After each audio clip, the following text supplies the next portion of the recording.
Welcome to my YouTube channel Knowledge Seeker. The topic we are going to discuss is classical conditioning. Classical conditioning असल में ये एक learning की ही type है।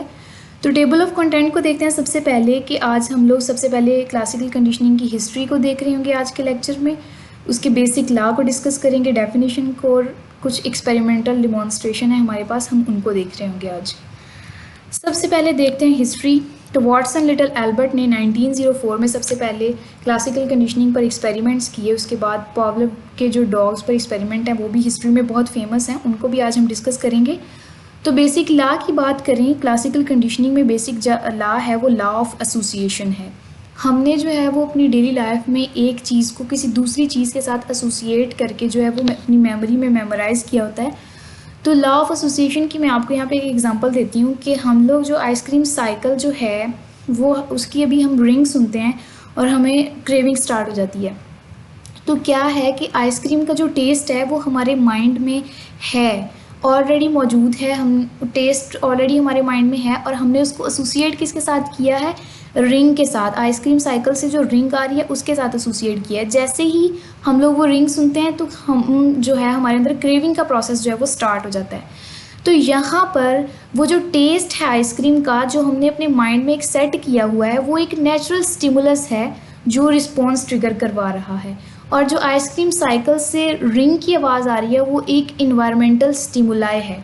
तो इन दोनों स्टिमुलाई के कॉम्बिनेशन को अपने माइंड में मेमोराइज करके लर्निंग का जो प्रोसेस हमने किया होता है उसको हम क्लासिकल कंडीशनिंग भी कहते हैं। और क्लासिकल कंडीशनिंग का बेसिक जो लॉ है वो लॉ ऑफ एसोसिएशन है कि चीज़ों को हमने एसोसिएट करके अपनी मेमोरी में मेमोराइज कर लेते हैं। यहाँ पे क्लासिकल कंडीशनिंग की दूसरी जो है वो डेफिनेशन भी दी गई है, इसको हम लोग लेक्चर के लास्ट पे देख रहे होंगे। इसमें कुछ बेसिक टर्म्स हैं वो नेक्स्ट स्लाइड में डिस्कस करेंगे। उसके बाद ये डॉग्स के एक्सपेरिमेंट है पावलोव के, वो भी हम लोग बेसिक टर्म्स को डिस्कस करने के बाद डिस्कस करेंगे ताकि वो अच्छे से हम लोग समझ सकें। ये कुछ बेसिक टर्म्स हैं, हो सके तो आप वीडियो को पॉज करके इनके नोट्स बना लें। इनको अगर ये 4 बेसिक टर्म्स हैं, इनको अगर आप समझ लेंगे तो क्लासिकल कंडीशनिंग का समझना आपके लिए बहुत ज़्यादा आसान हो जाएगा। तो इन टर्म्स को देखते हैं। ये 4 टर्म्स हैं। अनकंडीशन स्टिमुलस है, अनकंडीशन रिस्पॉन्स क्या होता है, कंडीशन स्टिमुलस क्या होता है और कंडीशन रिस्पॉन्स क्या होता है। अब ये अनकंडीशन स्टिमुलस ये ऐसा स्टिमुलस होता है जो नेचुरली अकर होता है और जो ऑटोमेटिकली रिस्पॉन्स ट्रिगर करवाता है। और अनकंडीशन रिस्पॉन्स जो होता है वो अनकंडीशन स्टिमुलस के कॉन्सिक्वेंस में हमें हासिल होता है और ये एक अनलर्न्ड रिस्पॉन्स होता है। ये भी ऑटोमेटिकली नेचुरली जो है वो प्रोड्यूस होता है ये रिस्पॉन्स। यहाँ पे एग्जाम्पल है, when you smell one of your favourite food you immediately feel very hungry. अब इसमें से एक जो है वो अनकंडीशन स्टिमुलस है और दूसरा अनकंडीशन रिस्पॉन्स है। अनकंडीशन स्टिमुलस यहाँ पे क्या है, your favourite food, when you smell your favourite food, ये जो फेवरेट फूड है ये यहाँ पे एक नेचुरल स्टिमुलस है जो कि ऑटोमेटिकली एक रिस्पॉन्स ट्रिगर करवा रहा है। और वो कौन सा रिस्पॉन्स है, वो है फीलिंग ऑफ हंगर।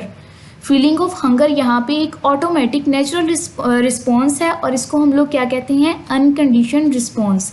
तो इस एग्जांपल में अनकंडीशन स्टिमुलस, नेचुरल स्टिमुलस कौन सा था, स्मेल ऑफ फेवरेट फूड, और unconditioned response, natural response, unlearned response कौन सा था, feeling of hunger. And that was all about unconditioned stimulus, unconditioned response. I hope आपको समझ आ गया होगा। थर्ड पॉइंट हम लोग डिस्कस करते हैं कंडीशन स्टिमुलस। अब यहाँ पे अनकंडीशन स्टिमुलस तो हमने पढ़ा जो नेचुरली अकर है। अब कंडीशन स्टिमुलस क्या होता है, कंडीशन स्टिमुलस एक ऐसा स्टिमुलस होता है जो प्रीवियसली न्यूट्रल होता है। न्यूट्रल स्टिमुलस का मतलब कि वो कोई भी रिस्पॉन्स ट्रिगर नहीं करवाता। अब जब हम किसी भी न्यूट्रल स्टिमुलस को किसी अनकंडीशन स्टिमुलस के साथ एसोसिएट कर देते हैं तो कुछ ट्रायल्स के बाद, मतलब उनको एसोसिएट ही रखते हैं और कुछ एक्सपेरिमेंट्स करते हैं उनको एसोसिएट करके, तो मल्टीपल ट्रायल्स के बाद हम देखते हैं कि इन दोनों के कॉम्बिनेशन से एक जो है वो स्टिमुलस बन रहा है और वो जो स्टिमुलस बन रहा है वो रिस्पॉन्स ट्रिगर करवा रहा है एक। अब यहाँ पे एग्जांपल है कि जब आपको आपकी फेवरेट फूड दी जाती है, साथ ही आप जो है वो एक विसल की साउंड को सुनते हैं, आपको फर्स्ट टाइम तो लगेगा कि उसका इससे मतलब कोई लिंक नहीं है, लेकिन बार बार अगर आपके साथ यही प्रोसेस किया जाए कि आपको आपकी फेवरेट फूड दी जाए और साथ में आप एक विसल की साउंड को सुने, तो मल्टीपल ट्रायल्स के बाद जो है वो आप साउंड ऑफ द विसल को अपनी फेवरेट फूड के साथ एसोसिएट करने लगेंगे।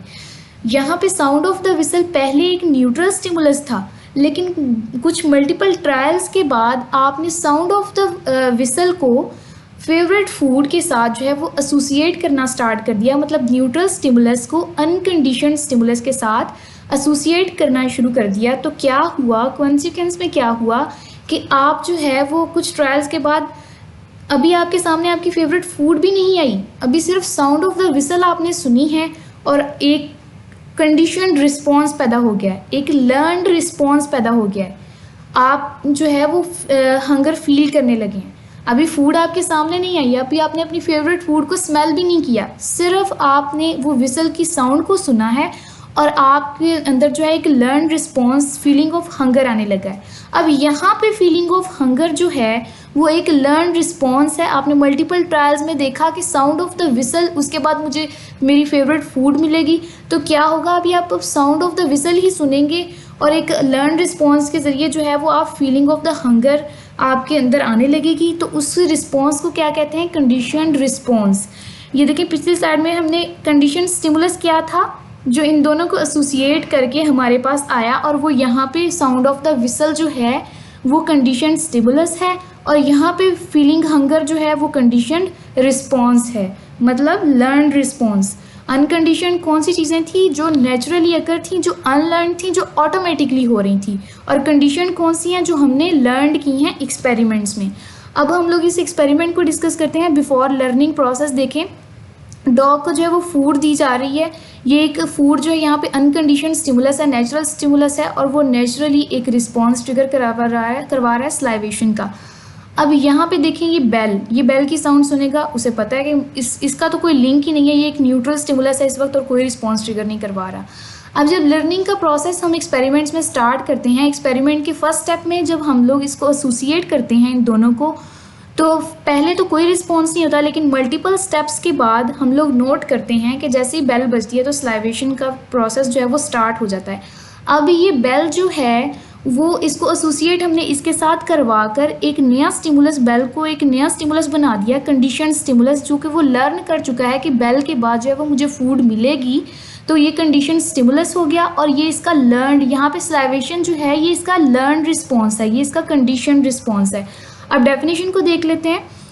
क्लासिकल कंडीशनिंग अगर when a conditioned stimulus is paired with an unconditioned stimulus that cause an organisms to show unconditioned response.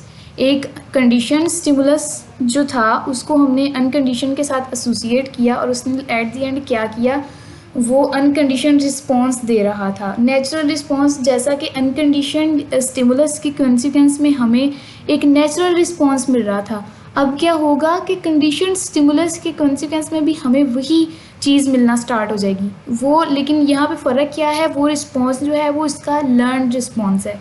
And that was all about classical conditioning, कि हम चीज़ों को, एक चीज़ को दूसरी चीज़ के साथ एसोसिएट कर लेते हैं और इस तरह से जो प्रोसेस हमारे पास लर्निंग का आता है उसे हम क्लासिकल कंडीशनिंग कहते हैं। आई होप आपको समझ आ गई होगी, लेकिन फिर भी अगर आपकी कोई कन्फ्यूजन है, कोई क्वेश्चन है, तो वो आप कमेंट में पूछ सकते हैं। Thank you.